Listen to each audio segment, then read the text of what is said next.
The fluorescent lights of Murphy's diner buzzed overhead, casting harsh shadows across the cracked vinyl booths and worn linoleum floor. Outside, the October wind rattled the windows of the small establishment tucked between a laundromat and a shuttered electronics store on Riverside Avenue in Columbus, Ohio. The clock above the coffee machine read 9:47 p.m., and Maya Rodriguez was counting down the minutes until her shift ended. Before we jump back in, tell us where you're tuning in from. And if this story touches you, make sure you're subscribed, because tomorrow I've saved something extra special for you. She moved with practiced efficiency between the empty tables. Her red uniform faded from countless washes, her sneakers squeaking against the floor with each step. The dinner rush had been particularly brutal tonight. Waves of truckers and late-shift workers cycling through, leaving behind sticky plates and modest tips that barely covered her bus fare home. Her feet ached, her lower back screamed in protest, and the grease stains on her apron told the story of another 14-hour day. Maya paused at the register, pulling out the crumpled bills from her apron pocket. $18.73. After splitting tips with Carlos, the night cook, and setting aside money for tomorrow's bus fare, she had exactly $20 left. $20 to last until her next paycheck, which wouldn't come for another 5 days. $20 for groceries, for the electric bill that was already overdue, for the prescription medication her grandmother needed. She exhaled slowly, tucking the money back into her pocket. She had made it through tougher weeks before. Somehow, she always found a way. The bell above the door chimed, and Maya looked up to see a small figure stumble inside. A boy, no more than 8 years old, with sandy brown hair that hung in messy waves around his face and clothes that had seen better days. His jacket was too thin for the weather, and his sneakers had holes that let in the cold. But it was his eyes that caught Maya's attention, wide, frightened, and filled with the kind of hunger that went deeper than an empty stomach. The boy stood uncertainty near the entrance, his small hands shoved deep into his pockets, shoulders hunched against the warmth of the diner. He looked around nervously, as if he expected someone to tell him he didn't belong there.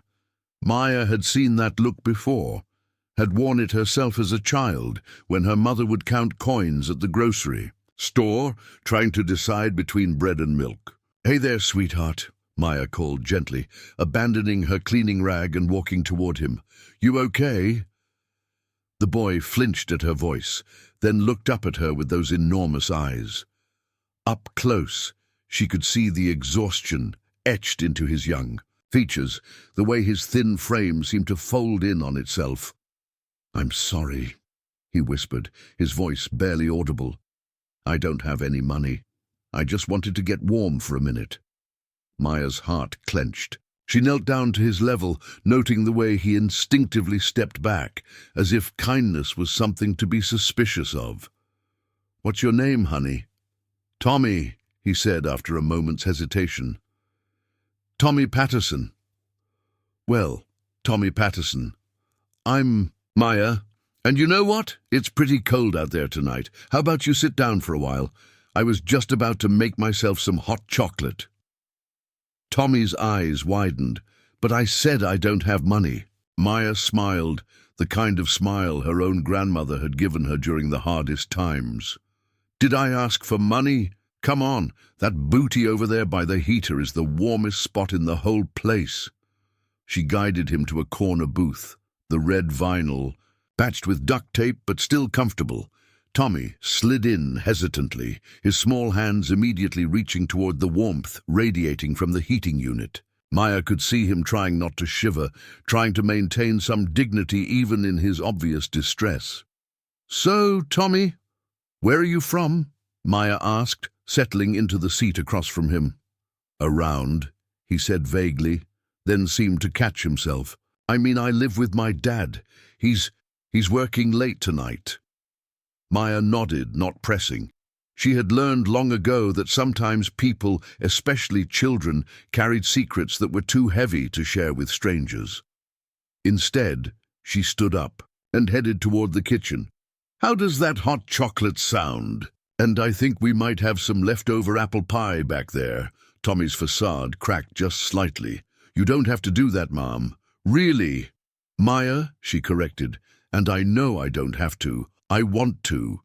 In the kitchen, Carlos was finishing up the last of the dishes, his weathered hands moving efficiently through the soapy water. He was in his 60s, a man who had worked in restaurant kitchens his entire life and never complained about the long hours or the modest pay. He looked up as Maya entered. "New customer?" he asked in his heavily accented English, nodding toward the dining room. "Just a kid who needs to get warm," Maya replied, pulling out a mug and the container of cocoa mix. "And maybe something to eat." Carlos studied her face, then glanced toward the booth where Tommy sat. Without a word, he reached into the refrigerator and pulled out a container of leftover meatloaf, still warm from the dinner service. "This is good," he said simply, spooning a generous portion onto a plate. "Growing boy needs real food." Maya felt her throat tighten. Carlos made barely more than she did, had his own family to feed, but he had never hesitated to share what little he had. "Carlos, you don't have to." "We take care of each other, mija," he said firmly, adding a scoop of mashed potatoes to the plate. "That's how we survive." Maya carried the food and hot chocolate back to Tommy, who stared at the plate as if it might disappear if he looked away. "This is too much," he protested weakly. "It's exactly enough," Maya said, sliding the plate across the table. "Eat." Tommy didn't need to be told twice. He ate with the careful precision of someone who had learned not to waste a single bite, savoring each mouthful while trying not to appear desperate. Maya watched him, remembering her own childhood, the nights when dinner was whatever they could afford, the way her mother would pretend she wasn't hungry so Maya could have seconds. "This is really good," Tommy said around a mouthful of meatloaf, his reserve finally beginning to crack. "Thank you." "You're welcome, honey." Maya settled back in her seat, studying the boy's face. "So tell me about your dad. What kind of work does he do?" Tommy's fork paused halfway to his mouth. He's in business. Important business. He travels a lot." The way he said it, careful and rehearsed, made Maya's instincts prick up. She had heard similar explanations from other children over the years, kids who had learned to cover for parents who weren't always there, who weren't always reliable, but she didn't push. Instead, she simply nodded. That must be hard, having him away so much. Tommy shrugged, but she caught the flash of loneliness that crossed his features. "He does his best, and he always comes back." The conviction in his voice, the desperate need to believe those words, made Maya's chest ache. She knew that tone and had used it herself when defending her own absent father to concerned teachers and nosy neighbors. The need to protect the people who were supposed to protect you, even when they couldn't. "I'm sure he does," she said gently. "And I bet he's proud of you." Tommy looked up at her, those big eyes searching her face as if trying to determine whether she was telling the truth or just being kind. After a moment, he seemed to decide it didn't matter. Either way, he needed to hear it. They sat in comfortable silence as Tommy finished his meal, the warmth of the diner gradually seeping into his small frame. Color had returned to his cheeks, and his shoulders had relaxed slightly. Maya found herself watching him with a mixture of tenderness and worry, wondering where he would go when he left, whether he had a safe place to sleep. "Maya," Tommy's voice was small, uncertain. "Yeah, sweetheart. Why are you helping me? You don't even know me." The question hit her with unexpected force. She thought about all the easy answers she could give, that it was the right thing to do, that everyone deserves. Kindness, that she was just doing her job. But looking at this boy, with his old eyes and careful questions, she knew he deserved the truth. "Because someone helped me once," she said finally. When I was about your age, actually.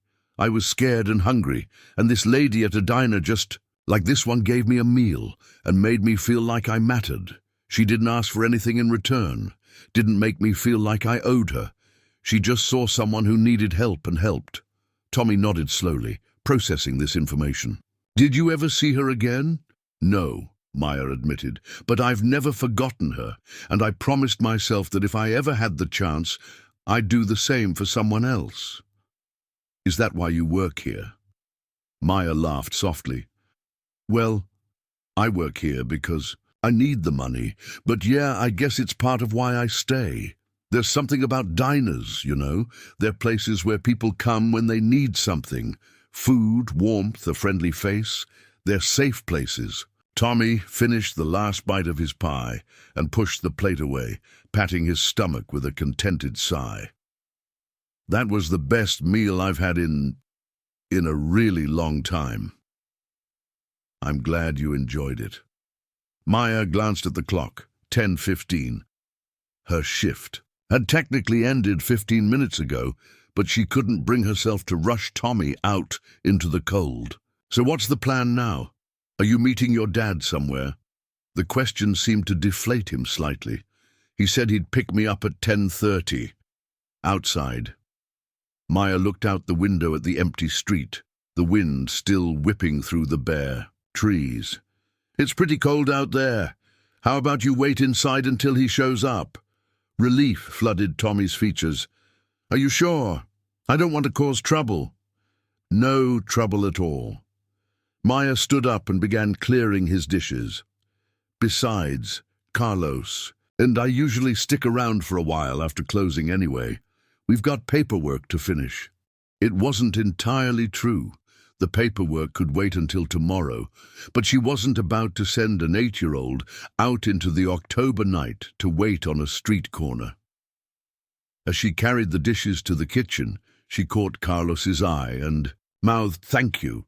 He just nodded and continued his cleaning, but she saw the small smile that played at the corners of his mouth. Preparing and narrating this story took us a lot of time, so if you are enjoying it, subscribe to our channel. It means a lot to us. Now back to the story. The next 20 minutes passed quietly. Tommy moved to a booth by the window, pressing his face against the glass to watch for his father's car. Maya finished her closing duties, counting the register and wiping down tables, but kept one eye on the boy. At 10:45, she noticed his shoulders beginning to slump. Still no sign of him, she asked gently. Tommy shook his head, trying to hide his disappointment. He's probably just running late. Traffic, you know. Maya checked the clock again. The buses had stopped running for the night, and she usually walked the 12 blocks home to save the fare. But looking at Tommy, small and vulnerable in the harsh fluorescent light, she made a decision that would change both their lives forever. She walked to the register and pulled out her $20, her last $20, and approached Tommy's table. Hey, sweetie, I'm thinking maybe your dad got held up longer than expected. How about I call you a cab? Make sure you get home safe. Tommy's eyes went wide. Oh no, I couldn't ask you to do that. That's too much money. You're not asking, Maya said firmly. I'm offering. And it's not too much if it means you get home safe and warm. She could see the internal struggle playing out on his young face. The desperate want to accept help, warring with pride, and the lessons he'd learned about not being a burden. Finally, the practical 8-year-old won out. Okay, he whispered, but I'll pay you back. I promise. When I'm older, I'll find you and pay you back. Maya smiled, ruffling his hair. You just focus on being a kid, okay? Let the grown-ups worry about the rest. She called the cab company and arranged for a pickup, giving them the diner's address and asking them to wait while she walked Tommy out. As they stood by the window waiting for the headlights to appear, Tommy suddenly turned to her. Maya, what? You said about someone helping you when you were little. Do you really think that lady would be proud of you? Help me? The question caught Maya off guard, and she felt tears prick at the corners of her eyes. You know what, Tommy? I think she would be. The cab pulled up outside, its yellow paint dulled by age but its engine running strong. Maya walked Tommy to the door, helping him with his thin jacket and making sure he had the address clearly written on a piece of paper. "You take care of yourself, okay?" she said, kneeling down to his level one last time. "And remember, there are good people in the world. Don't let anyone convince you otherwise." Tommy nodded solemnly, then surprised her by wrapping his thin arms around her neck in a fierce hug. "Thank you, Maya, for everything." And then he was gone, climbing into the back of the cab and disappearing into the night.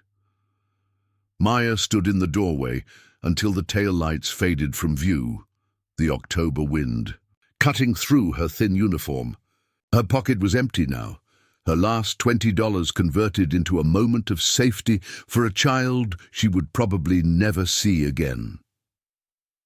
But as she locked up the diner and began her long walk home through the quiet streets of Columbus, Maya felt something she hadn't experienced in a long time, the warm certainty that she had done exactly what she was supposed to do. Sometimes she thought the best investments were the ones you couldn't put a price on. She had no way of knowing that across town, in a gleaming office building that stretched toward the stars, a man was making phone calls that would change her life forever.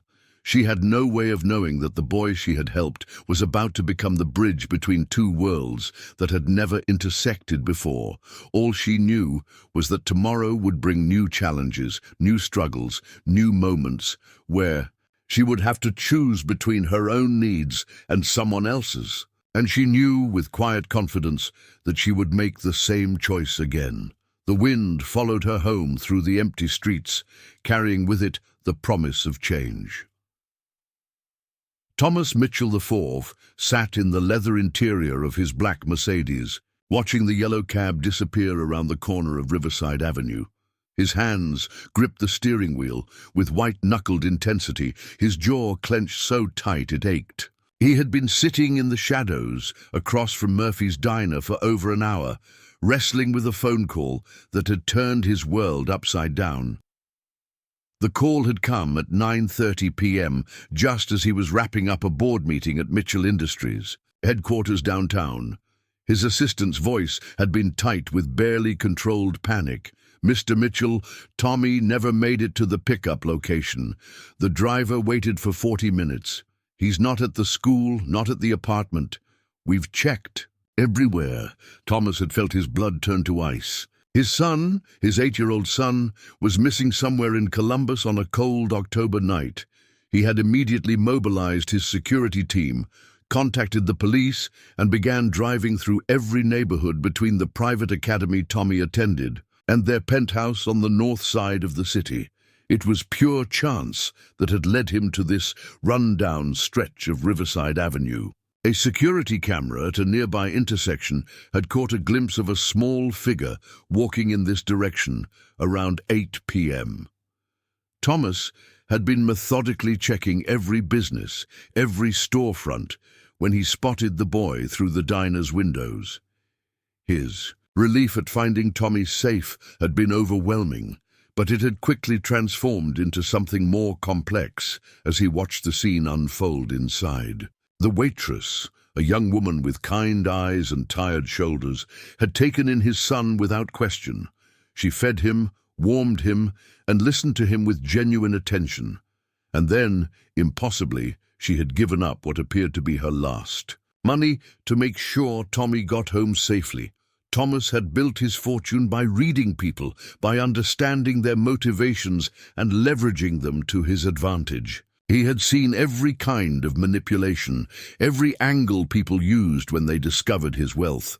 But watching Maya Rodriguez through that window, he had witnessed something he thought no longer existed in the world: pure, uncalculated kindness.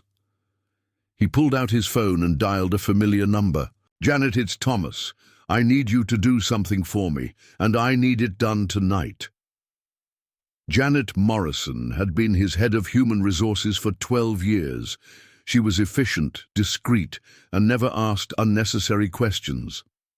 Of course, Mr. Mitchell. What do you need? There's a waitress named Maya Rodriguez who works at Murphy's Diner on Riverside Avenue. I need everything: employment history, financial situation, background check, references. And Janet? He paused, watching the diner's lights go out as the staff finished closing. I need to know what she needs, not what she wants. What she actually needs. Understood. How quickly do you need this? Thomas watched Maya emerge from the diner, locking the door behind her before beginning to walk down the darkened street. Something twisted in his chest as he realized she was walking home, probably because she had just spent her bus fare on his son. I need it by 6 a.m. Consider it done. After hanging up, Thomas followed Maya's progress from a distance, making sure she reached her destination safely. She lived in a small apartment complex on the east side, the kind of building where the hallway lights flickered and the paint peeled from the walls. He waited until he saw a light go on in a third-floor window before driving away. The next morning, Thomas arrived at his office earlier than usual, finding Janet's comprehensive report already waiting on his desk. As he read through it, his admiration for Maya only deepened. She was 26 years old, had been working at Murphy's Diner for 3 years while taking night classes at Columbus Community College. She was studying business administration with a 3.8 GPA, despite working 60-hour weeks to support herself and help care for her ailing grandmother. The financial section made his jaw tighten with anger, not at Maya, but at a system that kept people like her trapped despite their best efforts. She was 3 months behind on rent, had maxed out a credit card paying for her grandmother's medication, and was subsisting on 1 meal a day to stretch her grocery budget. Yet her employment record showed perfect attendance, glowing reviews from customers, and not a single complaint in 3 years. Thomas leaned back in his chair, staring out at the Columbus skyline as a plan began to form in his mind.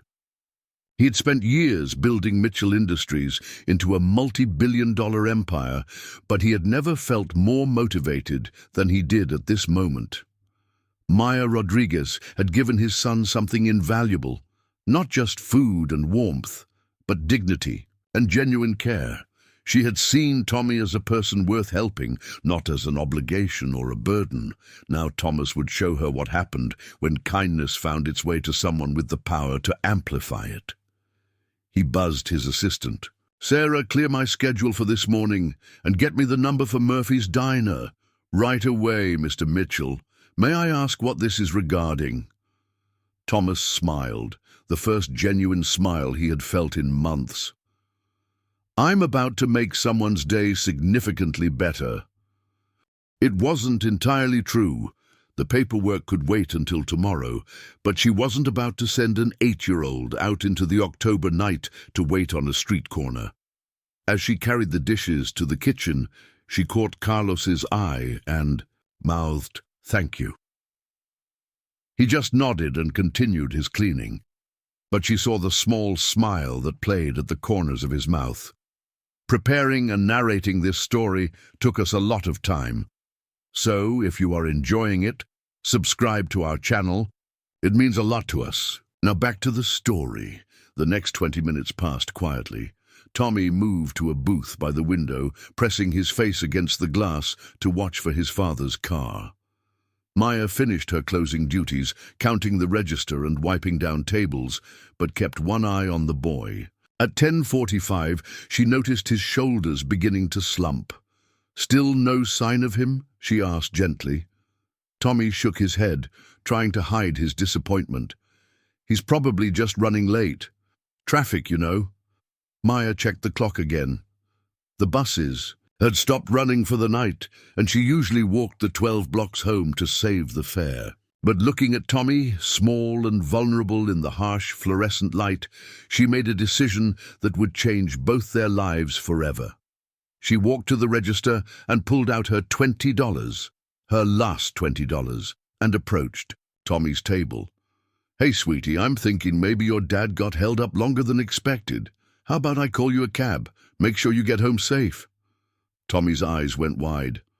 "Oh, no, I couldn't ask you to do that. That's too much money." "You're not asking," Maya said firmly. "I'm offering, and it's not too much if it means you get home safe and warm."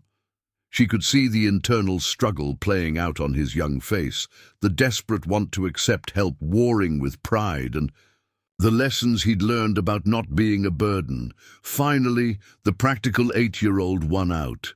"Okay," he whispered, "but I'll pay you back. I promise. When I'm older, I'll find you and pay you back." Maya smiled, ruffling his hair. "You just focus on being a kid, okay? Let the grown-ups worry about the rest." She called the cab company and arranged for a pickup, giving them the diner's address and asking them to wait while she walked Tommy out. As they stood by the window waiting for the headlights to appear, Tommy suddenly turned to her. "Maya." "What? You said about someone helping you when you were little. Do you really think that lady would be proud of you? Help me?" The question caught Maya off guard, and she felt tears prick at the corners of her eyes. "You know what, Tommy? I think she would be." The cab pulled up outside, its yellow paint dulled by age, but its engine running strong. Maya walked Tommy to the door, helping him with his thin jacket and making sure he had the address clearly written on a piece of paper. "You take care of yourself, okay?" she said, kneeling down to his level one last time. "And remember, there are good people in the world. Don't let anyone convince you otherwise." Tommy nodded solemnly, then surprised her by wrapping his thin arms around her neck in a fierce hug. "Thank you, Maya, for everything." And then he was gone, climbing into the back of the cab and disappearing into the night. Maya stood in the doorway until the tail lights faded from view. The October wind cutting through her thin uniform. Her pocket was empty now, her last $20 converted into a moment of safety for a child she would probably never see again. But as she locked up the diner and began her long walk home through the quiet streets of Columbus, Maya felt something she hadn't experienced in a long time, the warm certainty that she had done exactly what she was supposed to do. Sometimes she thought the best investments were the ones you couldn't put a price on. She had no way of knowing that across town, in a gleaming office building that stretched toward the stars, a man was making phone calls that would change her life forever. She had no way of knowing that the boy she had helped was about to become the bridge between two worlds that had never intersected before. All she knew was that tomorrow would bring new challenges, new struggles, new moments where she would have to choose between her own needs and someone else's. And she knew, with quiet confidence, that she would make the same choice again. The wind followed her home through the empty streets, carrying with it the promise of change. Thomas Mitchell IV sat in the leather interior of his black Mercedes, watching the yellow cab disappear around the corner of Riverside Avenue. His hands gripped the steering wheel with white-knuckled intensity, his jaw clenched so tight it ached. He had been sitting in the shadows across from Murphy's diner for over an hour, wrestling with a phone call that had turned his world upside down. The call had come at 9:30 p.m., just as he was wrapping up a board meeting at Mitchell Industries, headquarters downtown. His assistant's voice had been tight with barely controlled panic. "Mr. Mitchell, Tommy never made it to the pickup location. The driver waited for 40 minutes. He's not at the school, not at the apartment. We've checked. Everywhere." Thomas had felt his blood turn to ice. His son, his 8-year-old son, was missing somewhere in Columbus on a cold October night. He had immediately mobilized his security team, contacted the police, and began driving through every neighborhood between the private academy Tommy attended and their penthouse on the north side of the city. It was pure chance that had led him to this rundown stretch of Riverside Avenue. A security camera at a nearby intersection had caught a glimpse of a small figure walking in this direction around 8 p.m. Thomas had been methodically checking every business, every storefront, when he spotted the boy through the diner's windows.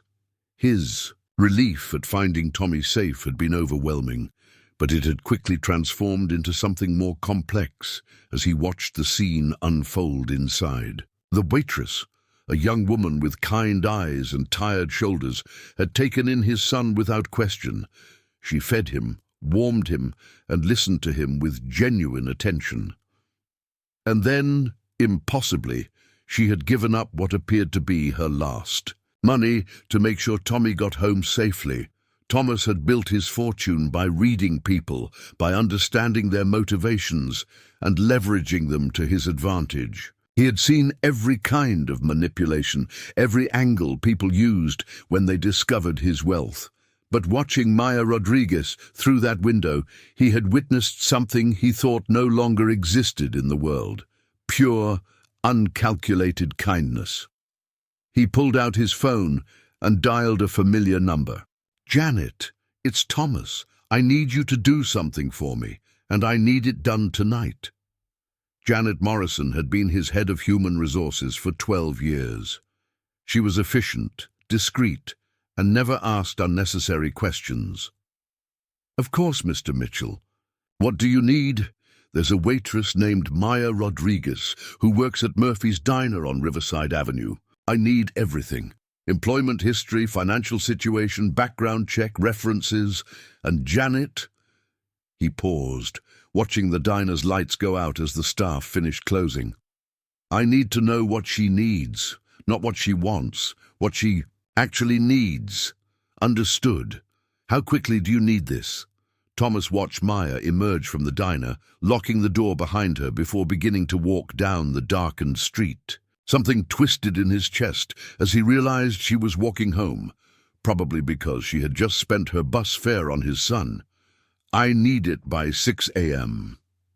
Consider it done."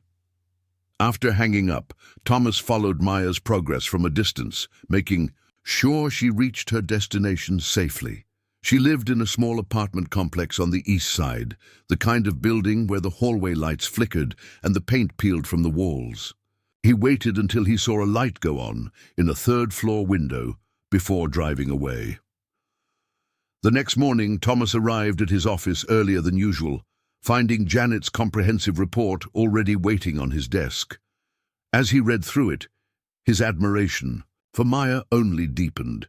She was 26 years old, had been working at Murphy's Diner for 3 years while taking night classes at Columbus Community College. She was studying business administration with a 3.8 GPA, despite working 60-hour weeks to support herself and help care for her ailing grandmother. The financial section made his jaw tighten with anger, not at Maya, but at a system that kept people like her trapped despite their best efforts. She was 3 months behind on rent, had maxed out a credit card paying for her grandmother's medication, and was subsisting on 1 meal a day to stretch her grocery budget. Yet her employment record showed perfect attendance, glowing reviews from customers, and not a single complaint in 3 years. Thomas leaned back in his chair, staring out at the Columbus skyline as a plan began to form in his mind. He had spent years building Mitchell Industries into a multi-billion-dollar empire, but he had never felt more motivated than he did at this moment. Maya Rodriguez had given his son something invaluable, not just food and warmth, but dignity and genuine care.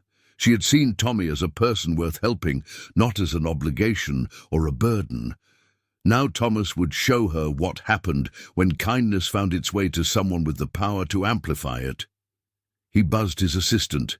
"Sarah, clear my schedule for this morning and get me the number for Murphy's Diner."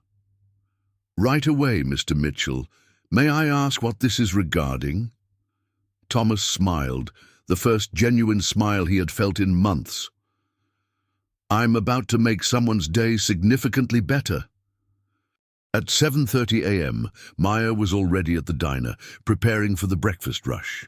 She moved slowly this morning, the exhaustion of the previous night and the long walk home weighing heavily on her shoulders. Her stomach growled insistently, reminding her that she had skipped dinner to afford Tommy's cab fare. She would have to wait until her break to eat anything, and even then, it would probably just be toast and coffee. She was refilling the sugar dispensers when the phone rang. Maya glanced around. Carlos hadn't arrived yet, and Mr. Murphy, the owner, rarely came in before noon. She wiped her hands on her apron and answered. "Murphy's Diner. This is Maya. Miss Rodriguez." The voice was unfamiliar, deep and authoritative, with the kind of confidence that suggested its owner was accustomed to being obeyed. "My name is Thomas Mitchell. I believe you helped my son last night." Maya's hand tightened on the phone. "Tommy? Is he okay? Did he get home safely?" "He did, thanks to you." There was something in the man's voice that Maya couldn't quite identify. Gratitude, certainly, but something else underneath it. "Miss Rodriguez, I wonder if you might have a few minutes to talk this morning. I'd like to thank you properly for what you did." Maya glanced around the empty diner, then at the clock. "Well, I'm working, but it's pretty quiet right now. Are you nearby?" "Actually, I'm in the parking lot." Maya looked out the window and saw a sleek black Mercedes parked beside the dumpster, looking as out of place as a diamond in a coal mine. Her stomach fluttered with nervousness. Tommy had mentioned his father was in business, but she hadn't expected this level of obvious wealth. "Oh, okay, I guess. You can come in." 2 minutes later, the door chimed and Thomas Mitchell stepped into Murphy's Diner. He was tall and imposing, dressed in a perfectly tailored charcoal suit that probably cost more than Maya made in 6 months. His dark hair was silver at the temples, and his blue eyes, Tommy's eyes, she realized, held an intensity that made her feel like he was cataloguing every detail about her. But despite his obvious power and wealth, there was something gentle in his expression as he approached the counter. "Miss Rodriguez, thank you for agreeing to see me." Maya nodded, suddenly very aware of her faded uniform and the coffee stain on her apron. "Please call me Maya, and you don't need to thank me. Anyone would have done the same thing." Thomas studied her for a moment, and Maya got the distinct impression he was choosing his words carefully. "I don't think that's true, but I'm not here just to thank you, Maya. I'm here because I have a proposition for you." "A proposition?" Maya's guard went up immediately. She had learned to be wary of propositions from wealthy men, especially when they found her alone and vulnerable. Thomas seemed to sense her wariness and took a step back, giving her space. "Perhaps I should start with an explanation. Tommy told me about last night, about the meal, the warmth, the cab fare. He also told me it was your last $20. Maya flushed, embarrassed. "He told you that?" "He did. And it got me thinking about the kind of person who would give their last $20 to help a stranger's child." Thomas pulled out a business card and placed it on the counter. "I own Mitchell Industries. We develop software solutions for healthcare systems, and I'm looking for someone to head up our new community outreach division." Maya stared at the business card, her mind reeling. Mitchell Industries. She had heard of them, of course. Everyone in Columbus had.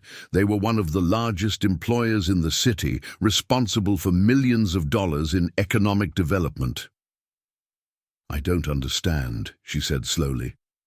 "You want to offer me a job because I helped your son?" "I want to offer you a job because you showed me something I thought had disappeared from the world," Thomas replied. "Genuine compassion, the ability to see what someone needs and provide it without expecting anything in return. Those aren't skills you can teach, Maya. They're character traits, and they're exactly what this position requires." Maya picked up the business card with trembling fingers. What would this job involve exactly? "You would oversee Mitchell Industries' charitable initiatives, coordinate with local non-profits, identify community needs, and develop programs to address them. You would essentially be doing what you did for Tommy last night, but on a much larger scale." The scope of what he was describing made Maya's head spin. "Mr. Mitchell, I appreciate the offer, but I don't have any experience with that kind of work. I'm a waitress. I don't know anything about running charitable programs or working with non-profits. Thomas smiled, and for a moment Maya could see where Tommy got his earnest expression.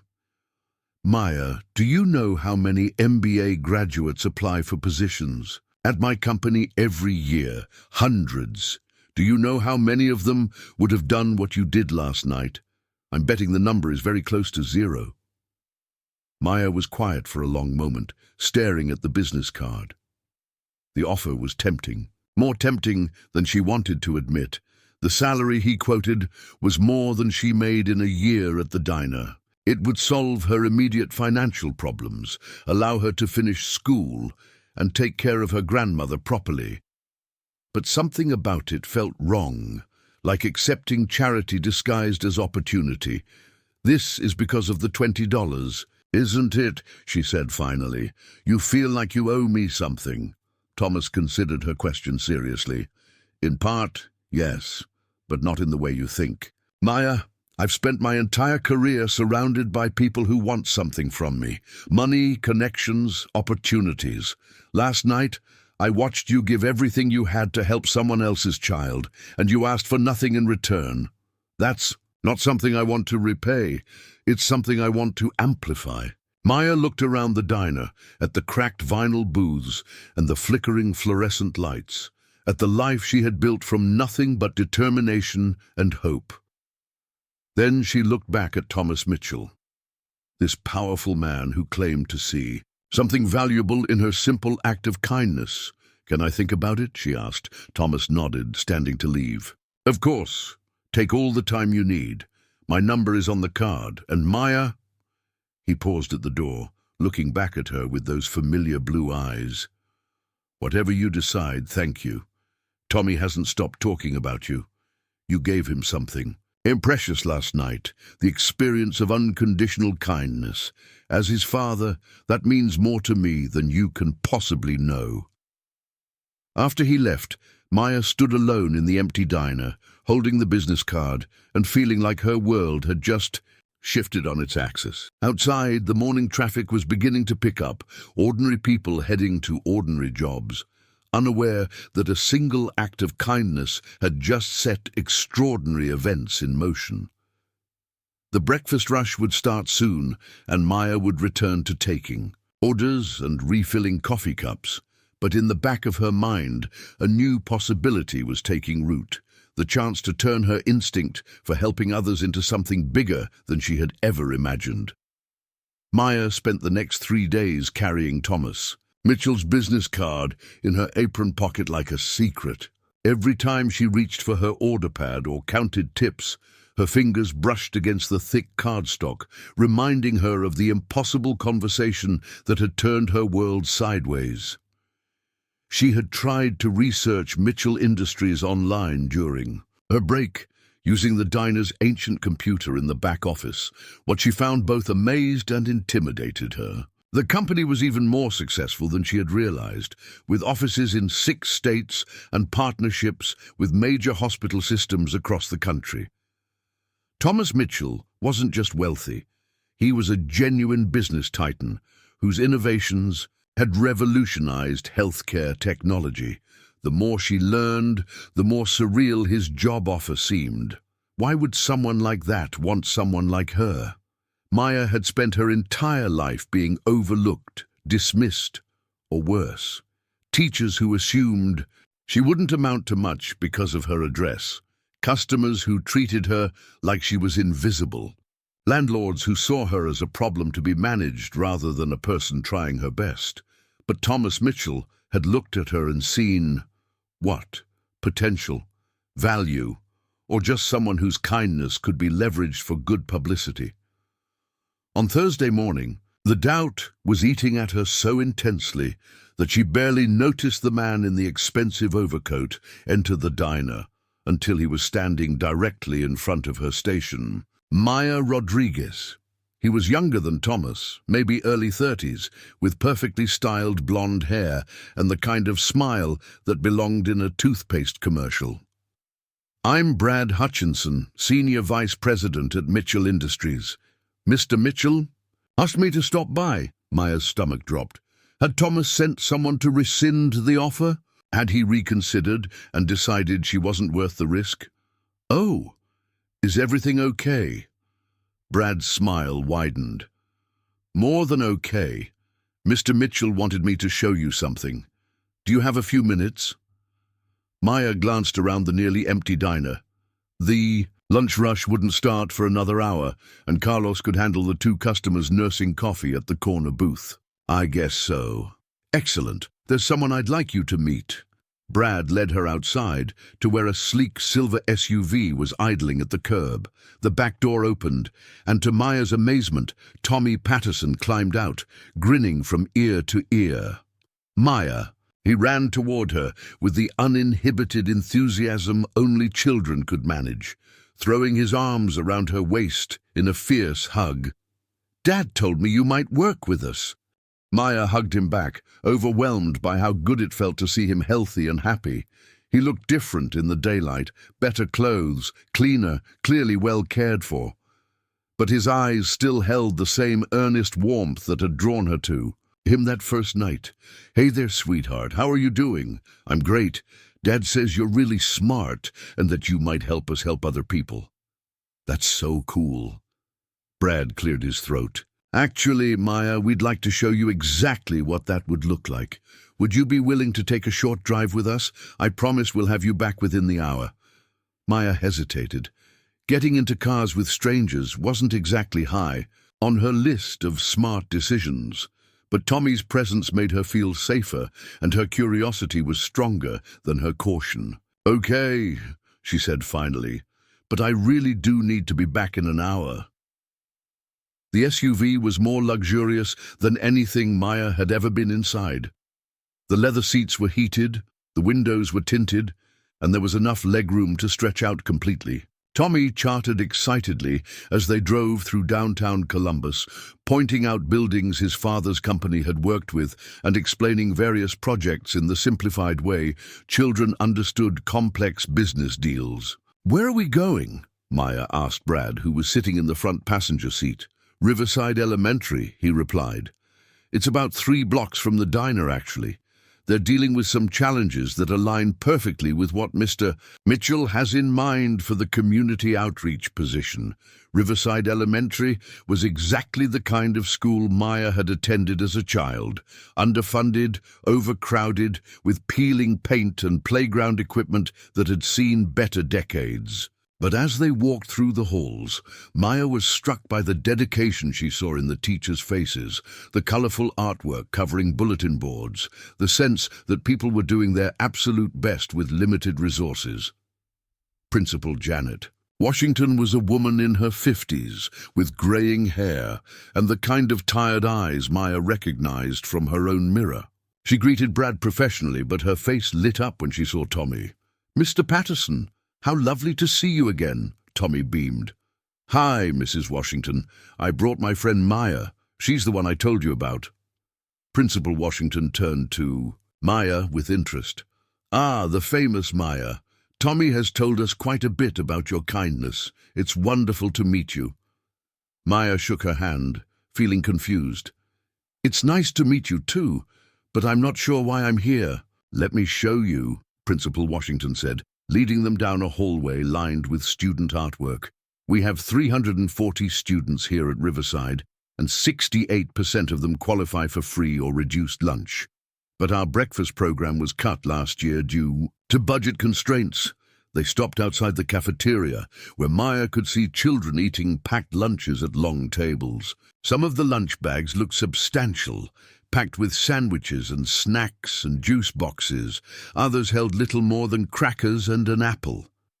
"Many of our students come to school hungry," Principal Washington continued quietly. "They struggle to concentrate, to participate, to learn effectively.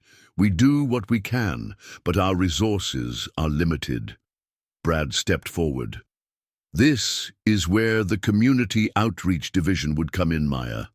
Mitchell Industries wants to partner with schools like Riverside, but we need someone who understands the real challenges these families face, someone who can bridge the gap between corporate resources and community needs. Maya stared at the children, seeing herself in their faces, remembering the gnawing ache of hunger during long school days. What kind of partnership? Breakfast and lunch programs to start, Principal Washington said, but also after-school care, tutoring, technology resources. The possibilities are endless with the right person coordinating everything. Tommy tugged on Maya's sleeve. Could you help them like you helped me? The simple question hit Maya like a physical blow. She knelt down to Tommy's level, studying his earnest face. Is this why your dad offered me the job? Because you told him about these kids? Tommy nodded seriously. I told him about how hungry I was that night and how you made me feel better. And he said there are probably lots of kids who feel like that, and maybe we could help them feel better too. Maya felt tears prick her eyes. She had assumed Thomas's job offer was about repaying a debt or managing guilt. But seeing this school, talking to Principal Washington, watching Tommy's genuine excitement about helping others, she was beginning to understand that this was about something much bigger. Maya, Brad said gently, Mr. Mitchell asked me to give you this. He handed her a folder containing detailed proposals for community partnerships, complete with budgets, timelines, and measurable outcomes. The scope was breathtaking. Not just Riverside Elementary, but a dozen schools across Columbus, plus senior centers, food banks, and job training programs. This is what he's envisioning, Brad continued. But he wants someone who's actually lived these challenges to shape how it all comes together. Someone who won't just throw money at problems, but will understand what actually makes a difference. Maya flipped through the pages, her heart racing.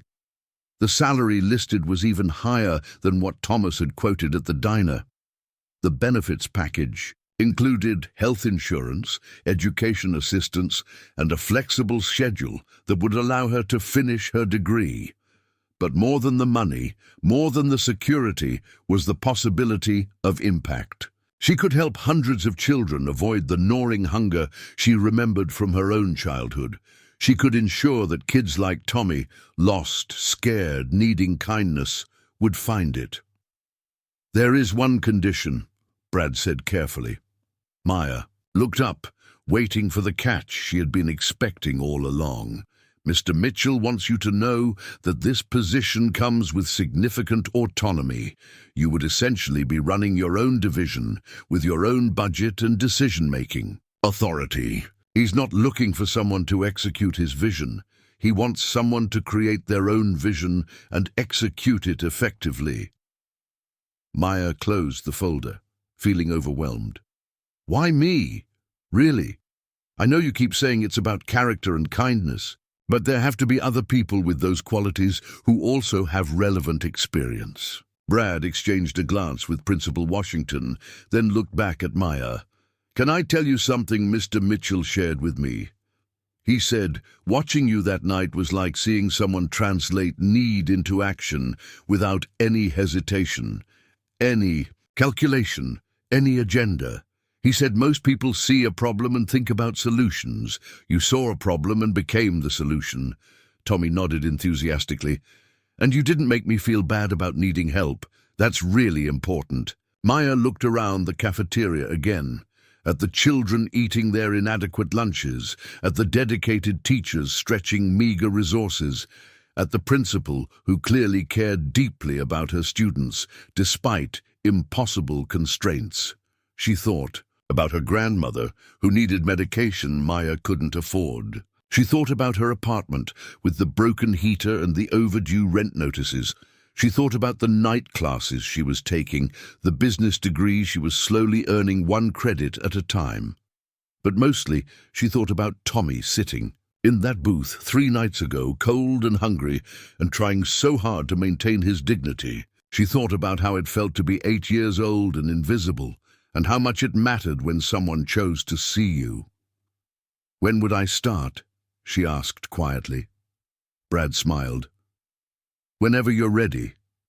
Mr. Mitchell said to tell you that your first project is already approved. Emergency funding for Riverside's breakfast program starts Monday. Maya felt something shift inside her chest, like a door opening to let in light she hadn't even realized she'd been missing. "I need to give Mr.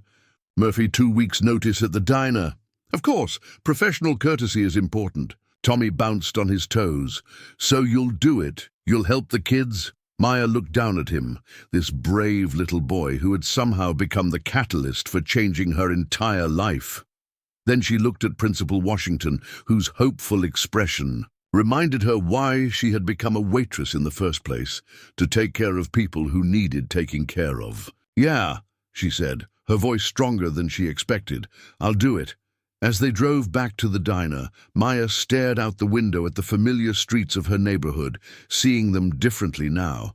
These weren't just the blocks she walked home through every night. They were her territory, her community, the place where she would make her mark. She was still scared, still uncertain about her ability to succeed in this new world. But for the first time in her life, Maya Rodriguez felt like her compassion might be an asset rather than a vulnerability. And that feeling was worth more than any salary Thomas Mitchell could offer. 3 weeks into her new position at Mitchell Industries, Maya discovered that good intentions and corporate politics didn't always align. She sat in the gleaming conference room on the 23rd floor, surrounded by executives in $1,000 suits who were politely questioning every aspect of her breakfast program proposal. "The numbers seem quite aggressive," said Victoria Sterling, the chief financial officer, her manicured fingers drumming against the mahogany table. "Feeding 340 children daily, plus the expanded lunch program. We're looking at nearly $200,000. In the first quarter alone." Maya had prepared for this objection. She pulled up her presentation on the smartboard, displaying charts she had spent hours perfecting. "Actually, Mrs. Sterling, when you factor in the bulk purchasing agreements I've negotiated with local suppliers, we're looking at approximately $0.73 per child per meal. That's significantly lower than the industry standard." "But the optics concern me," interjected Richard Blackwood, the head of marketing. He was younger than Victoria, with the kind of aggressive energy that made Maya's skin crawl. "We're essentially becoming a charity kitchen. How does that align with our brand as a cutting-edge technology company?" Thomas, who had been quietly observing from the head of the table, finally spoke. "Our brand is about solving problems, Richard. Last I checked, hungry children represented a pretty significant problem." "Of course, sir," Richard backpedaled quickly, but Maya could see the resentment flickering in his eyes. "I'm simply suggesting we might consider more sophisticated approaches to community engagement." Maya felt her temper flare, but kept her voice level. "What exactly do you mean by sophisticated, Mr. Blackwood?"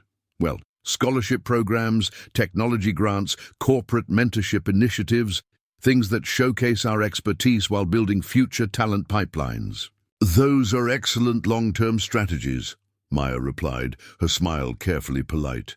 "But they don't address the immediate need. It's difficult to focus on coding when you haven't eaten breakfast." Victoria leaned forward, her expression skeptical. "Miss Rodriguez, while I appreciate your passion for this cause, we need to consider return on investment. What measurable outcomes can you guarantee?" Maya had anticipated this question too. She clicked to her next slide, displaying preliminary data from Riverside Elementary. "In the 3 weeks since we implemented the breakfast program, tardiness has decreased by 34%, and teachers report improved classroom attention spans. Nurse visits for hunger-related issues have dropped to 0. That's hardly statistically significant," Victoria dismissed. 3 weeks is nothing. "It's everything to the 340 children who aren't going to school hungry anymore," Maya shot back, then immediately regretted her tone. She could see several executives exchange glances, and she knew she had just confirmed their suspicions that she was too emotional, too invested, too unprofessional for this role. Thomas cleared his throat. "I think we've heard enough for today. Maya, Excellent work on the initial implementation. Victoria, I'd like you to work with Maya on developing more comprehensive metrics for long-term evaluation. As the meeting dispersed, Maya gathered her materials with shaking hands. She had known this wouldn't be easy, but she hadn't expected the resistance to be so immediate, so dismissive. These people saw numbers where she saw children's faces. Maya, a word. Thomas gestured toward his private office, and Maya's stomach dropped. Was he having second thoughts? Had she pushed too hard, been too defensive? His office was a study in understated power, floor-to-ceiling windows overlooking downtown Columbus, abstract art that probably cost more than Maya's annual salary, a desk that looked like it belonged in a museum. Thomas closed the door behind them and gestured for her to sit. "How are you feeling about the transition?" he asked, settling into the chair across from her, rather than behind his imposing desk. Maya chose her words carefully. "It's been educational. The corporate environment is more complex than I expected." Thomas's mouth quivered in what might have been amusement. "That's diplomatic. What you mean is that Victoria and Richard are making your life difficult." Maya blinked, surprised by his directness. "I didn't say that. You didn't have to. I've been watching corporate dynamics for 20 years, Maya. I know resistance when I see it." He leaned forward slightly. "The question is, how do you want to handle it? I'm not sure what you mean. You have options. You could adapt their approach. Focus on the metrics they want. Frame everything in terms of brand value and ROI. Make them comfortable." He paused. "Or you could stay true to your vision and prove them wrong through results." Maya studied his face, trying to read his expression. "Which would you prefer?" "The approach that helps the most children," Thomas said simply. "But Maya, I need you to understand something. I didn't hire you to fit into the existing culture here. I hired you to change it. That's going to create friction." Before Maya could respond, her phone buzzed with a text from Principal Washington. "Emergency at school. Can you come ASAP?" Maya's blood ran cold. "I'm sorry, Mr. Mitchell, but I need to get to Riverside Elementary immediately." "Go," Thomas said without hesitation. "Keep me posted." 20 minutes later, Maya hurried through the familiar hallways of Riverside Elementary, her heels clicking against the worn linoleum. She found Principal Washington in her office, looking more stressed than Maya had ever seen her.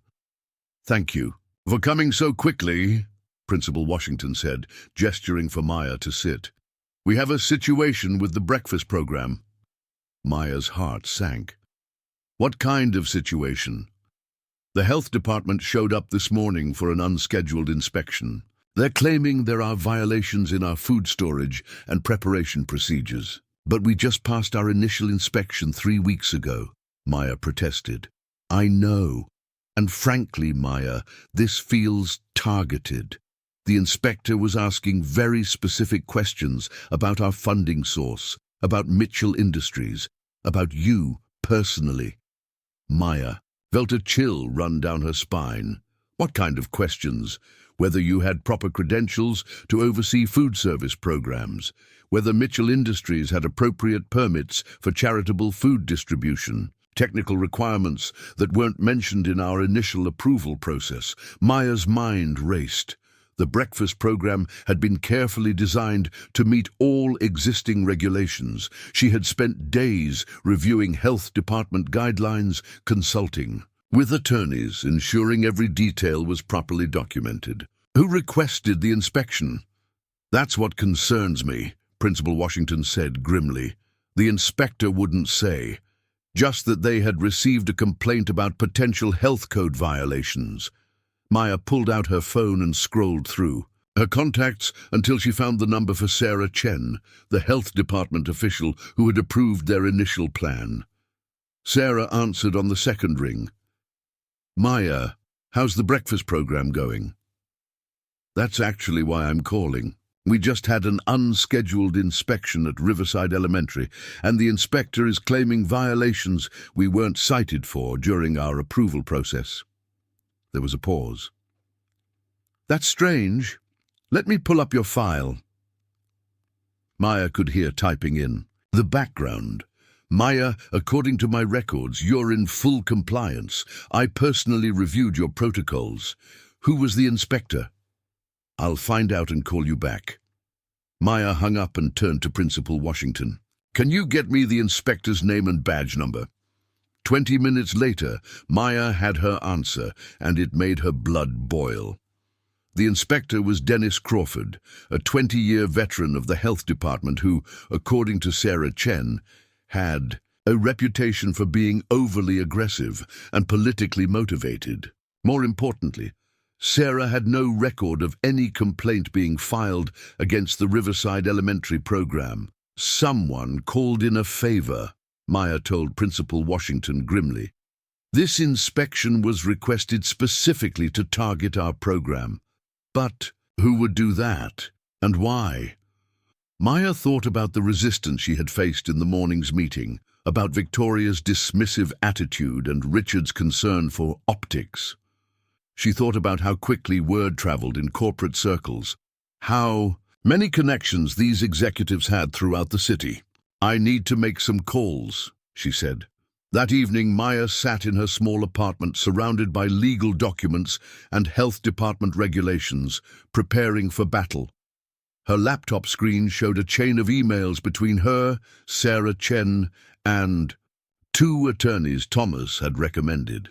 The consensus was clear. The inspection had been improperly conducted. The violations were either minor technical issues or completely fabricated, and they had grounds for an appeal.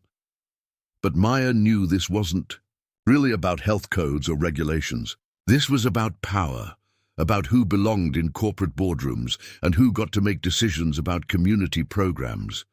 Someone wanted her to fail, wanted to prove that a former waitress had no business playing in their world. Her phone rang. Thomas's name appeared on the screen. "Maya, I heard about the inspection. Are you all right?" "I'm fine," she said, though her voice was tighter than she intended. "But Mr. Mitchell, I think someone from inside the company might have orchestrated this." There was a long silence. "That's a serious accusation." "I know. But the timing is too convenient. And the inspector had information he shouldn't have had. About our program specifics. What do you need from me?" Maya was surprised by the question. She had expected him to ask for proof, to tell her to be careful about making accusations, to suggest she might be paranoid. "I need you to trust me to handle this," she said finally, "and I need to know that you'll support the program even if things get messy." "Maya, I didn't hire you because I thought this would be easy. I hired you because I believed you were strong enough to fight for what matters." His voice was firm, decisive. "Handle it however you think best. You have my full support." After hanging up, Maya stared at her reflection in the dark window of her apartment. 3 weeks ago, she had been counting tips and walking home in the rain. Now she was preparing to take on whoever was trying to sabotage her program. The little girl, who had once gone to school hungry, would not let other children suffer the same fate. Not on her watch. She opened her laptop and began typing an email to Victoria Sterling, copying Thomas and the legal team. It was time to stop playing defense and start fighting back. Maya Rodriguez was about to show Mitchell Industries exactly what happened when you underestimated someone who had everything to lose and nothing left to fear. The corporate world was about to learn that kindness, when properly motivated, could be the most powerful weapon of all. The email arrived at 6:47 a.m. on a Friday morning, marked "Urgent Board Review Required," in Victoria Sterling's characteristically aggressive subject line. Maya read it 3 times before the full implications sank in, her coffee growing cold as her stomach twisted into knots. Following yesterday's health department violations and subsequent media attention, The board of directors has requested an emergency review of all community outreach initiatives. Effective immediately, the Riverside Elementary program is suspended pending investigation. All related expenditures are frozen. Please report to Conference Room A at 9 a.m. for an emergency session. V. Sterling, CFO. Maya's hands shook as she grabbed her phone and dialed Principal Washington's number. It went straight to voicemail. She tried the school's main line. Riverside Elementary, this is Janet. Mrs. Washington, please. This is Maya Rodriguez from Mitchell Industries. Oh, Maya, I'm so sorry. She's dealing with reporters right now. There was an article in the Columbus Dispatch this morning about the health violations. The phone hasn't stopped ringing. Maya's blood ran cold. What article? Front page of the local section. Tech giant school program faces safety questions. It makes the whole breakfast program sound dangerous, like we're poisoning children. Maya hung up and immediately pulled up the Columbus Dispatch website on her laptop. The headline hit her like a physical blow. Mitchell Industries school program shut down after health violations. The article was a masterpiece of selective reporting, emphasizing every minor technical issue while completely ignoring the appeals process and the inspector's questionable conduct. But it was the quotes that made Maya's vision blur with rage. This is exactly what happens when corporations try to play savior without understanding regulatory requirements, said an unnamed Mitchell Industries executive. Good intentions don't excuse poor execution. The company may need to reconsider whether community outreach should be handled by experienced professionals rather than well-meaning amateurs, added another source familiar with the program. Maya slammed her laptop shut. Someone inside Mitchell Industries had fed this story to the press, someone with access to internal information and a clear agenda. The unnamed executives weren't hard to identify. Her phone buzzed with a text from Thomas. Saw the article. Emergency board meeting moved to 8:30. Be ready. At 8:25 a.m., Maya walked into Conference Room A, carrying 3 banker's boxes of documentation and wearing her most professional outfit, a navy blazer she had bought specifically for this job and couldn't really afford. The room was packed with more executives than she had ever seen in one place, their expressions ranging from concerned to openly hostile. Victoria Sterling sat at the head of the table opposite Thomas, a stack of newspapers and printed articles, arranged in front of her like evidence in a trial. Richard Blackwood flanked her right side, his expression smugly satisfied.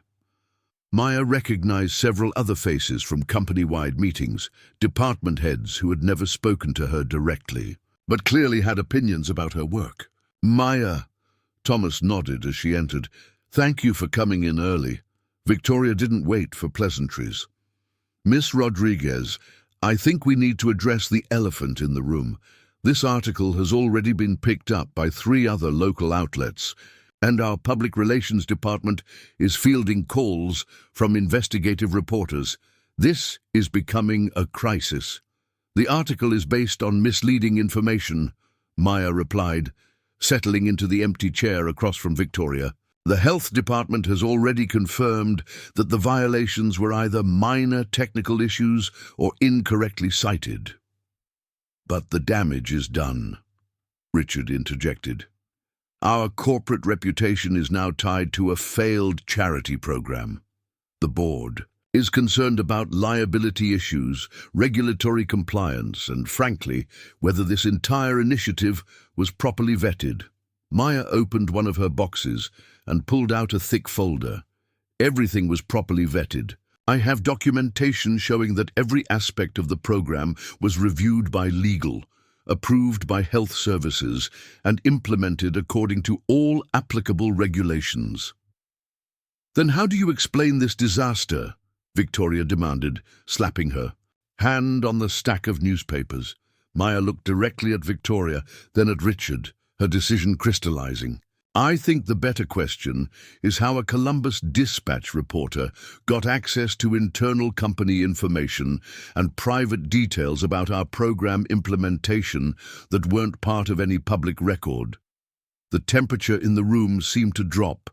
10 degrees, several executives shifted uncomfortably in their chairs. "Are you suggesting—" Richard started. "I'm not suggesting anything," Maya cut him off. "I'm stating facts." The reporter quoted internal budget figures, referenced private company emails, and had access to preliminary inspection reports that weren't released to the public. Someone with high-level access fed this story to the press. Victoria's face flushed red. "That's a very serious accusation, Miss Rodriguez. Do you have any proof?" Maya pulled out another folder. "Actually, I do." She had spent the previous evening and early morning with Sarah Chen and the attorneys, piecing together a timeline that painted a clear picture of orchestrated sabotage. The health inspection was requested anonymously, but the timing coincided with our quarterly budget review. The inspector used talking points that were nearly identical to concerns raised in internal company emails. And most importantly, the Columbus Dispatch reporter received his tip from a phone number registered to a law firm that represents Mitchell Industries executives in personal matters. The silence that followed was deafening.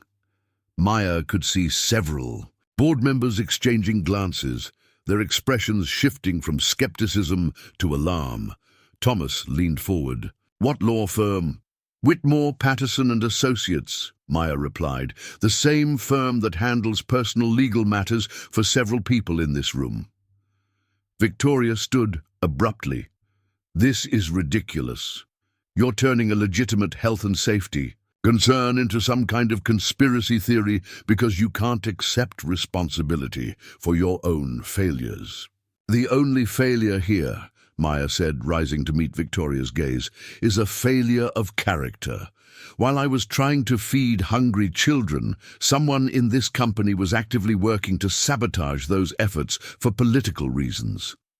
"That's enough," Richard snapped. "This kind of paranoid thinking is exactly why this program was doomed from the start. Maya, you're clearly in over your head here." Maya felt something snap inside her chest.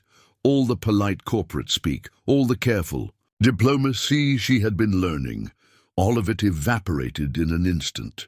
"You want to know what I'm over my head with?" she said, her voice dangerously quiet. "I'm over my head with people who think children's hunger is a political football. I'm over my head with executives who value stock prices more than human dignity. I'm over my head with colleagues who smile at my face while stabbing me in the back." She turned to address the entire room. "But you know what I'm not over my head with? Results.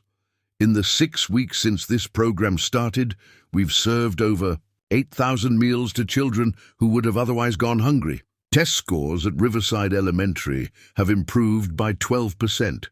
Attendance is up 15%.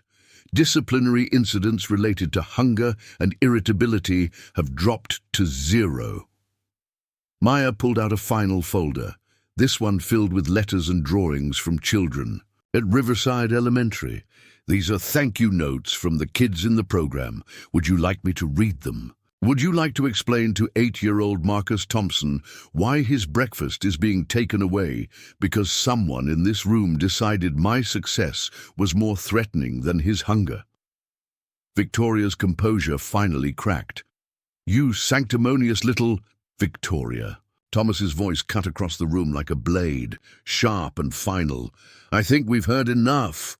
Thomas, surely you can see that this woman is completely unsuitable for—" "What I can see," Thomas said, standing slowly, "is that someone in this company has been conducting a deliberate campaign to undermine a successful program that's helping children. What I can see is that the same person who leaked confidential information to the press is now trying to destroy the reputation of one of our most effective employees." He looked directly at Victoria, then at Richard. "What I can't see is any evidence that Maya has done anything wrong other than succeed in ways that made certain people uncomfortable." Victoria's face went white.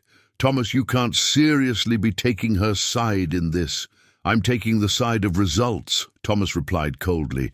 I'm taking the side of integrity, and I'm taking the side of the 340 children who are eating breakfast every morning because Maya Rodriguez cares more about doing what's right than doing what's convenient. He pressed a button on the conference table's phone system. Security, please escort Mrs. Sterling and Mr. Blackwood to their offices. They'll be cleaning out their desks this morning. The room erupted in shocked murmurs. Victoria stared at Thomas in disbelief. You can't fire me over this. I'm the CFO.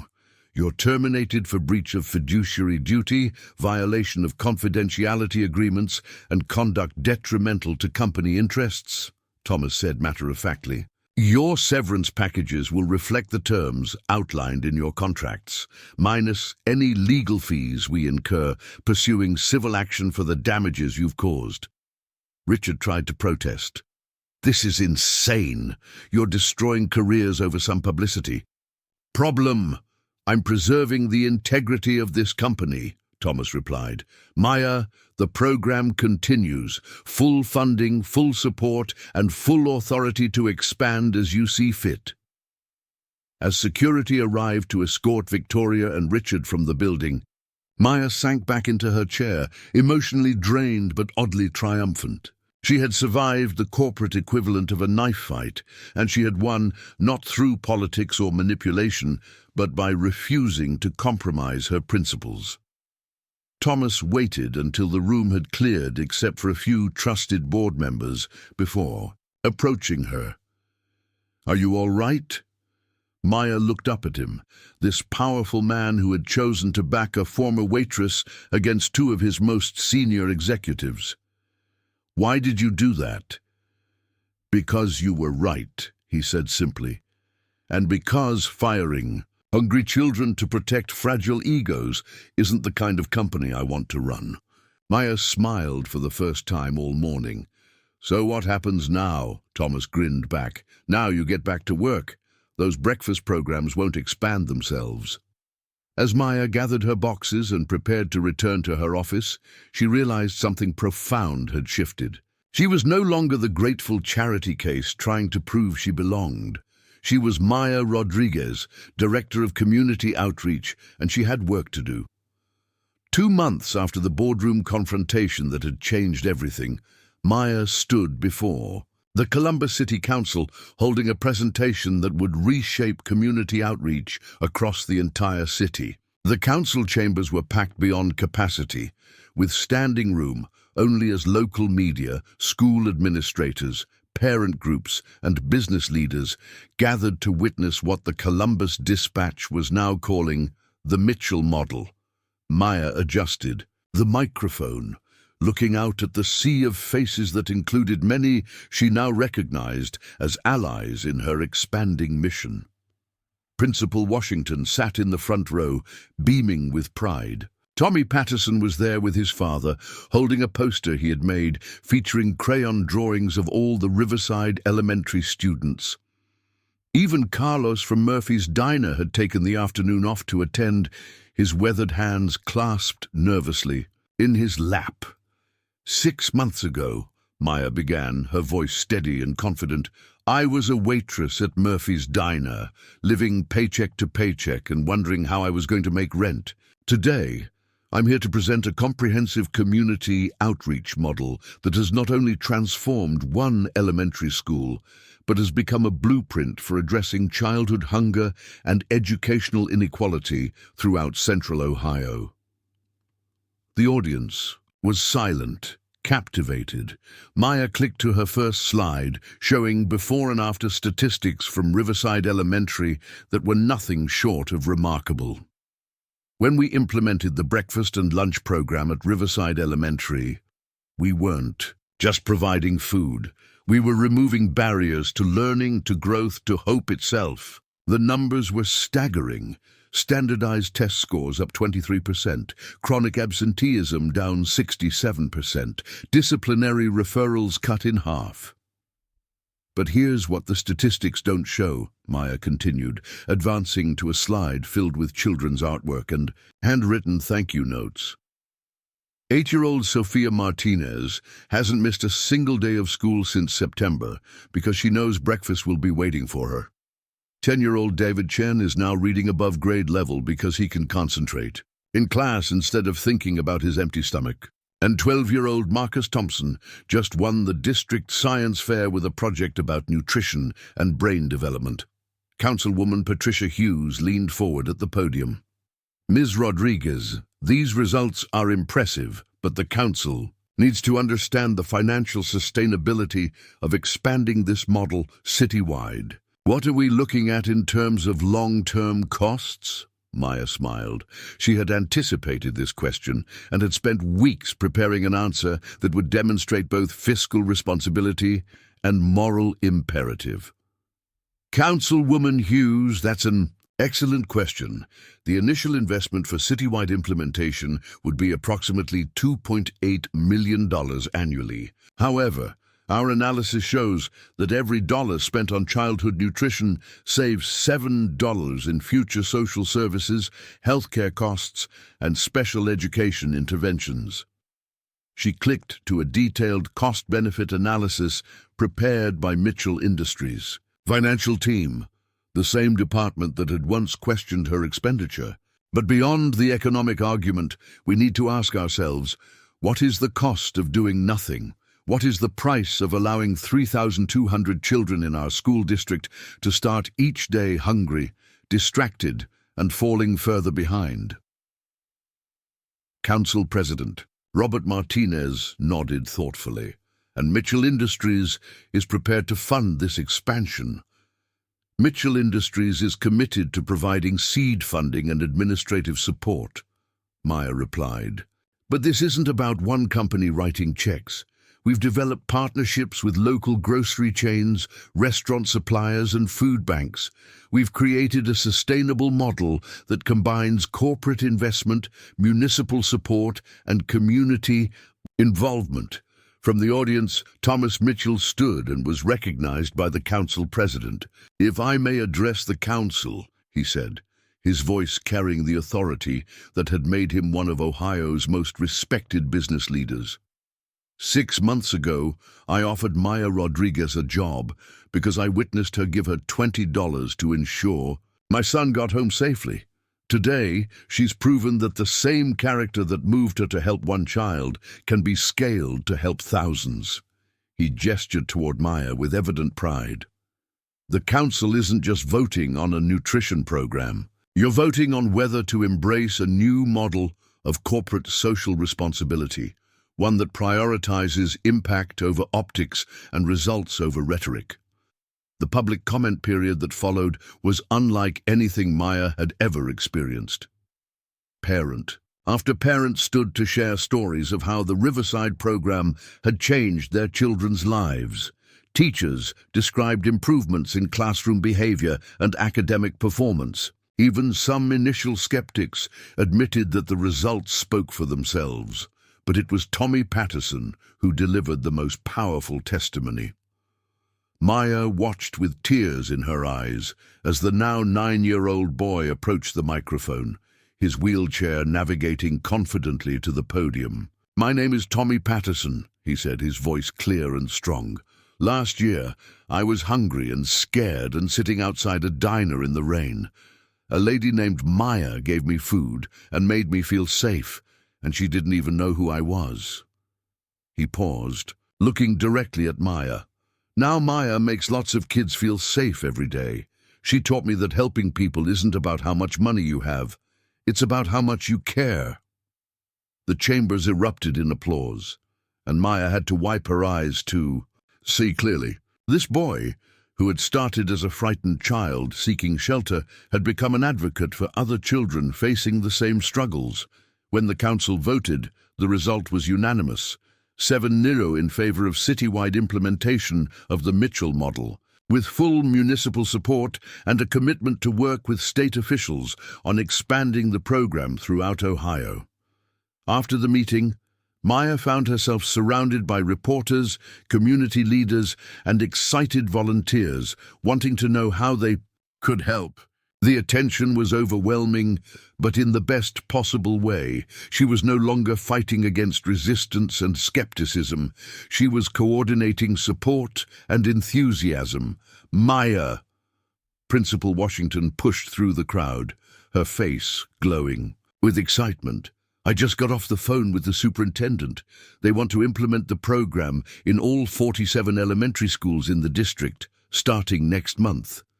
Before Maya could respond, her phone rang. The caller ID showed a number she didn't recognize, but the voice was familiar. Sarah Chen from the health department. Maya, I'm calling to let you know that Dennis Crawford has been suspended pending investigation into his conduct during the Riverside inspection. Turns out your situation wasn't isolated. There's evidence he was taking direction from outside sources on several inspections. Maya stepped away from the crowd to take the call. What does that mean for our programs? It means your record is officially cleared, and we'll be using your implementation model as a best practice example for other organizations. Congratulations, Maya. You've changed how we think about corporate community partnerships.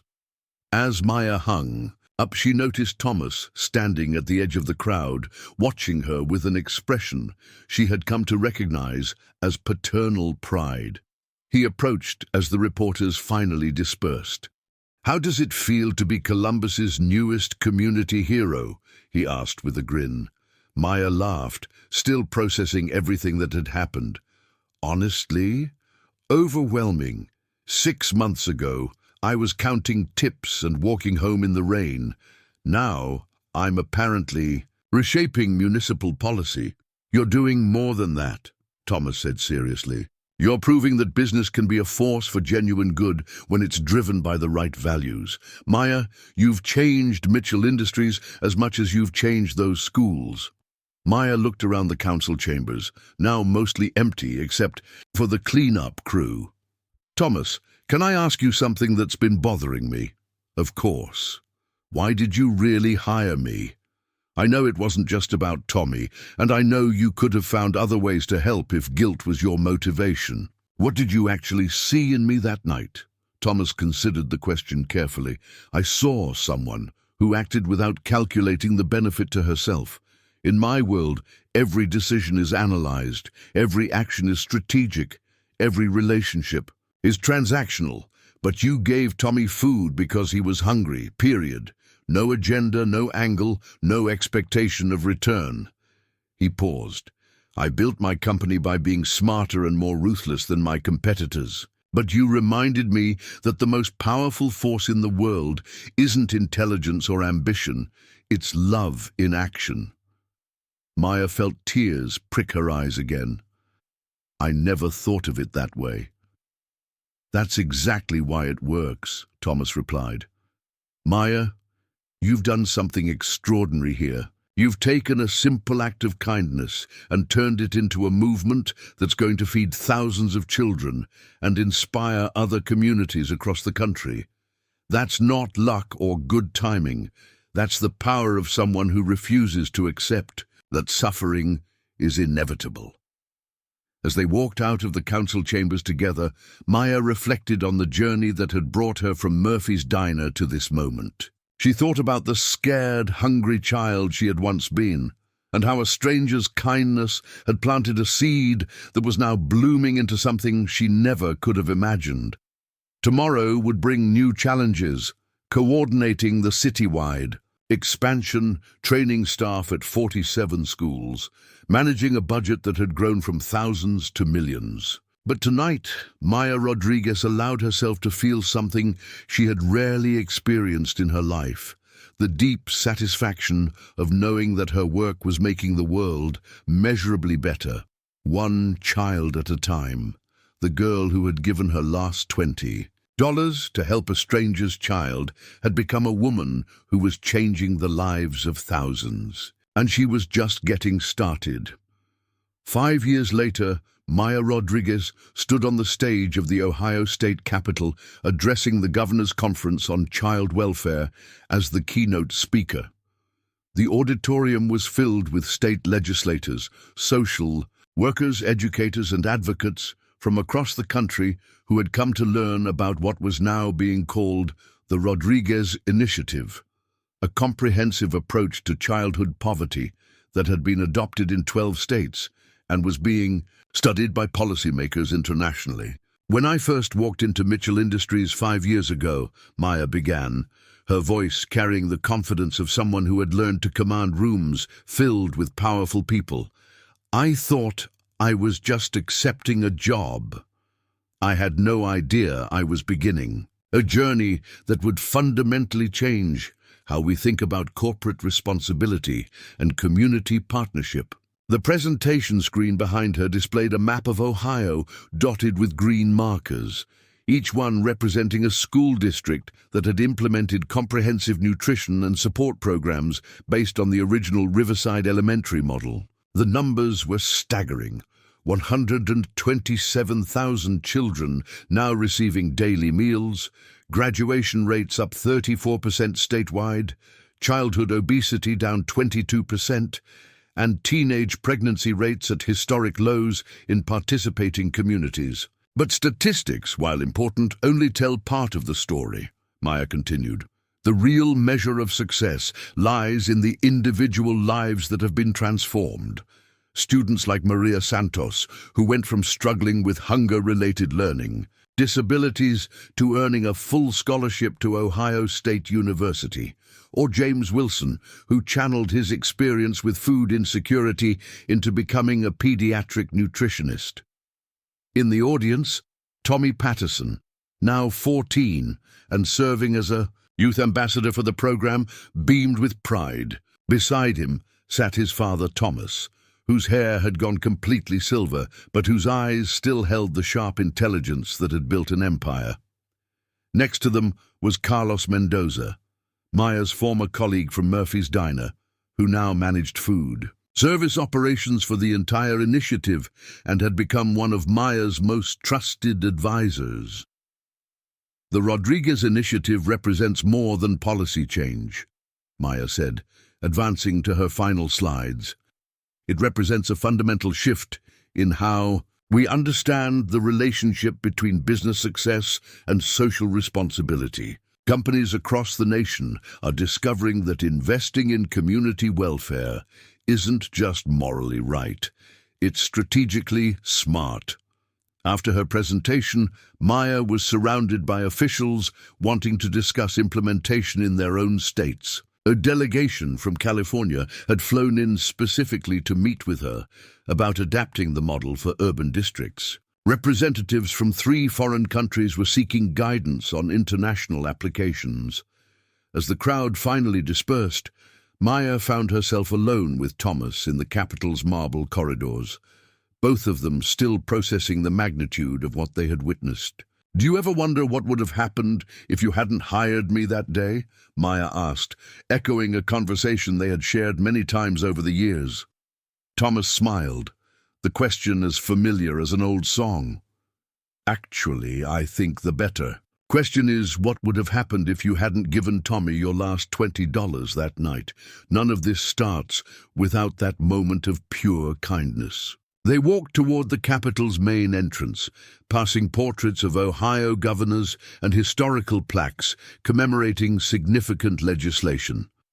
Maya paused in front of a display about social reform movements, studying the faces of activists and reformers who had fought for change in previous generations. "Thomas, can I tell you something I've never admitted before? Always. For the first year, maybe even the first 2 years, I felt like a fraud, like I was just a waitress playing dress-up in a world where I didn't belong." She touched the glass, covering a photograph of civil rights leaders. "I kept waiting for someone to figure out that I didn't deserve to be there." Thomas studied her profile, noting the woman she had become, poised, articulate, comfortable in her own authority. "And now? Now I realize that feeling like an outsider was exactly what made me effective. I never lost sight of what it felt. Like to be the person needing help instead of the person providing it. Maya turned to face him. That perspective is what allowed me to build programs that actually work instead of programs that just look good on paper. As they exited the Capitol building, Maya's phone buzzed with a text from Principal Washington, now the district superintendent. Maya, just got confirmation. Federal Education Committee wants to visit Riverside next month to study our model. And for national legislation, you've changed everything. Maya showed Thomas the message, and his grin was infectious. National legislation. From feeding 340 kids to potentially feeding millions. That's quite a progression. It's terrifying, Maya admitted. Sometimes I lie awake at night thinking about the responsibility. What if we get it wrong on a national scale? What if the bureaucracy ruins what makes it work? Then you fix it, Thomas said simply. Maya, you've spent 5 years proving that you can adapt, innovate, and overcome any obstacle that gets between you and helping children. Why would that change now? They reached Thomas's car, but neither seemed ready to end the conversation. In the distance, they could see the Ohio River winding through downtown Columbus, the same city where Maya had once walked home through dark streets, counting every dollar and wondering if she would ever be more than just another struggling waitress. Thomas, I have something to tell you, Maya said, her voice taking on a tone he had learned to associate with important announcements. I've been offered a position in the new administration.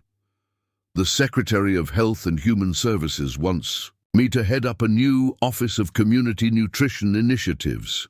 Thomas stopped walking, his expression shifting to one of genuine surprise. Maya, that's extraordinary. A cabinet-level position? Reporting directly to the Secretary, with a budget of $2.8 billion annually and authority to coordinate with every state in the Union. Maya's voice carried a mixture of excitement and uncertainty. They want to take everything we've built here and scale it nationally. That's incredible news. When do you start? Maya looked at him carefully. I haven't accepted yet. Thomas frowned. Why not? This is everything you've worked toward. The chance to help children on a national scale, unlimited resources, the highest level of government backing. Because I'm not sure I can do it without Mitchell Industries as my foundation, Maya said honestly. Thomas, you took a chance on me when no one else would have. You supported me through every challenge, every expansion, every moment when others doubted. The thought of walking away from that partnership feels like abandoning family. Thomas was quiet for a long moment, and Maya could see him processing her words. When he finally spoke, his voice was gentler than she had ever heard it. Maya, do you remember what you told me 5 years ago when I first offered you the job? You said you needed to know I would support the program even if things got messy. Maya nodded. Well, things have gotten beautifully messy, haven't they? We've changed corporate culture, transformed education policy, and created a model that's being studied around the world. He placed a hand on her shoulder. But the most important thing we've accomplished is proving that one person's compassion can become a movement that transforms millions of lives. He paused, looking out at the cityscape where their journey had begun. Maya, I didn't hire you to keep you.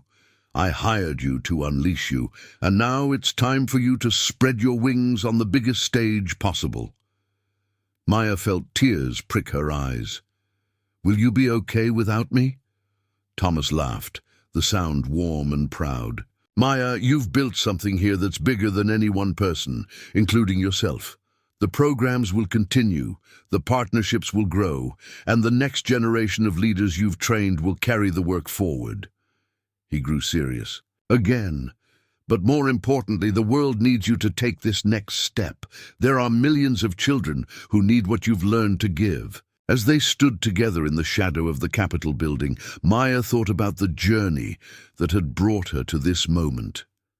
A scared 8-year-old boy, a rainy October night, a $20 bill that represented everything she had to give.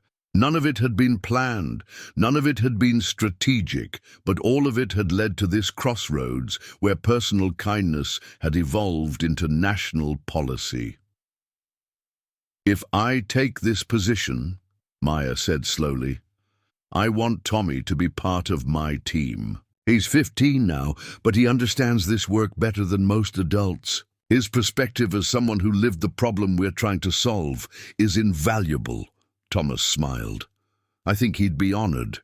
And Maya, I think his journey from that frightened child outside Murphy's diner to a White House advisor might be almost as remarkable as yours." 6 months later, Maya Rodriguez was sworn in as the first director of the Office of Community Nutrition Initiatives, with Tommy Patterson as her youngest ever policy advisor, and Carlos Mendoza as her deputy director for operations. The ceremony was held at Riverside Elementary, now a model school visited by educators from around the world, as Maya stood before the same cafeteria where she had first served breakfast to hungry children, surrounded by the people who had believed. In her journey from the very beginning, she realized that the scared waitress who had given away her last $20 had never really disappeared. She had simply grown into someone with the power to give on a scale she had never imagined possible. The little girl who had once gone to school hungry had become the woman, ensuring that no child in America would have to make that same journey. And in the end, that transformation had started with the simplest truth of all. Sometimes the most powerful thing you can do is see someone who needs help and choose to help them without calculating what you might get in return. The ripples from that choice were still spreading, touching lives across the nation and around the world. And Maya Rodriguez, former waitress and current guardian of childhood nutrition for an entire country, was just getting started. Up next, you've got 2 more standout stories right on your screen. If this one hits the mark, you won't want to pass these up. Just click and check them out. And don't forget to subscribe and turn on the notification bell so you don't miss any upload from us.